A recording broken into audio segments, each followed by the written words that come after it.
دا د امریکا له برید څخه مخکې د ایران د فوردو مرکزي اټومي تاسیساتو څخه د سټلایټ په وسیله اخیستل شوي انځورونه دي او دغه انځورونه بیا له برید وروسته دي چیرې چې د امریکا بي 2 بم غورځونکو الوتکو د بنکر بسټر بمونه وغورځول. د دغو سورو په هکله فکر کیږي چې دا د بنکر بسټر بمونو له کبله جوړ شوي دي چې د ځمکې له سطحې څخه تر 80 مترو پورې ژور تللی شي. خو ویل کیږي چې د فوردو اټومي تاسیسات په نږدې 90 متره ژوروالي کې جوړ کړی شوي دي. د امریکا ولسمشر ډونالد ټرمپ ادعا کوي چې د فوردو ترڅنګ د ایران 2 نور اټومي تاسیسات هم له منځه وړل شوي دي. خو د یو شمېر پوځي کارپوهانو په حواله که څه هم د فوردو اټومي تاسیساتو ته ډیر زیان اوښتی دی، خو په غالب ګومان په بشپړ ډول له منځه نه دي تللي. د ایران په دې اټومي تاسیساتو کې په لوړه کچه د یورانیمو د غني کولو لپاره لسګونه سنټرفیوژونه موجود وو.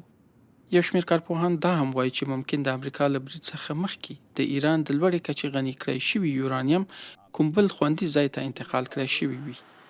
د اټومي انرژۍ نړیوالې ادارې په حواله د ایران په دغو تاسیساتو کې یورانیم تر 80 سلنې پورې غني کړی شوي وو چې د ملکي مقاصدو لپاره کارېدونکې سطحې له غني کولو څخه ډیره لوړه کچه ده.